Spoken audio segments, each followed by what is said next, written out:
The year is 2050, and the United States has changed. The country's 50 states have fused together into one massive circular city. And now people can travel between any 2 points within this gigantic urban area in just 10 minutes or less. But how did this happen?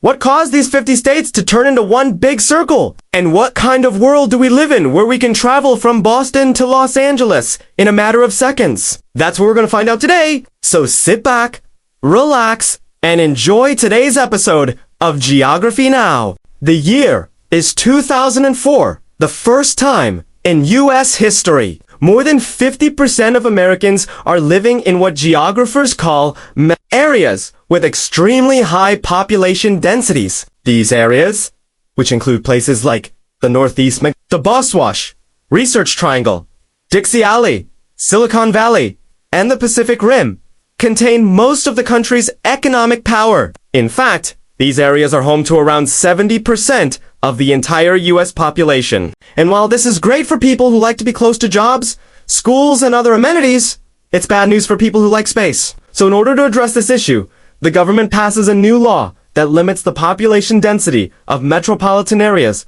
to 250 people per square mile. This law doesn't apply to rural areas. So places like Wyoming and Nebraska can continue to grow, but it does affect more populated states. So, to make up for the loss of population, some states try to attract more people. They reduce taxes, build affordable housing, and offer lots of free stuff. And over time, their populations begin to grow again, but at a much slower pace than before. This becomes an ongoing problem until one day a bunch of very smart people get together and realize there's only one way to solve this.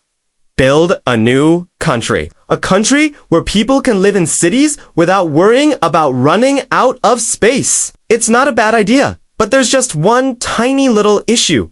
They don't know where to put it. And so they spend years trying to decide on a location. Some want it to be along the Atlantic coast, so Americans can take advantage of the ocean breeze. Others say it should be built in the Rocky Mountains so everyone can go skiing. But no one can agree on anything until someone suggests building the country in a circle.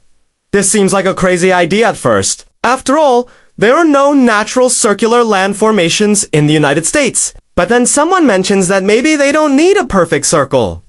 Maybe a rough circle would do just as well. And thus, the plan was set. Over the next few decades, 30 states are removed from their original locations and fused together to form a giant circular city. To keep things simple, each state is given the same area, which means some states end up looking like weird wedges or slices of pie. The new country's capital is placed in the center of the circle, directly above the former location of Kansas City, Missouri. And because there's still a lot of open space inside the ring, the government decides to build one massive mega mall, which becomes the center of the new country's economy and culture. But what about the people who are left out? What happens to the 16 states that didn't move to the new country? Well, they become the Confederate States of America. But don't worry, because they're pretty happy being on the outside looking in. You see, since the rest of the country is now a giant city,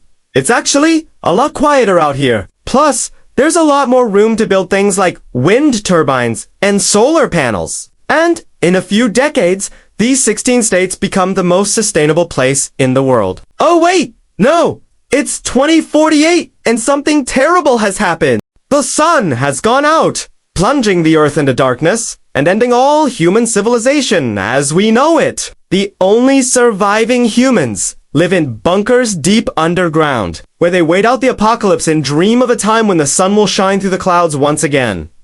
But that day never comes. Then one day, thousands of years later, a group of brave explorers emerge from their bunker to check on the surface. They find a world covered in thick jungle, ruins of skyscrapers, and strange new plants and animals that have evolved to survive in the darkness. The explorers quickly learn that if they want to survive, they'll need to find another bunker full of supplies. So they venture into the jungle in search of food and other necessities. As they walk deeper and deeper into the jungle, they start to hear strange noises. At first, They think they're just twigs snapping in the wind. But then they realized there's something else out there with them in the jungle, something that's watching them. Suddenly, the explorers come across a clearing. In the middle of the clearing is a large structure that looks like a giant wheel. As they approach the structure, they notice strange symbols and markings on the ground around it. The explorers decide to investigate further and soon discover a secret entrance leading down into the earth. Cautiously,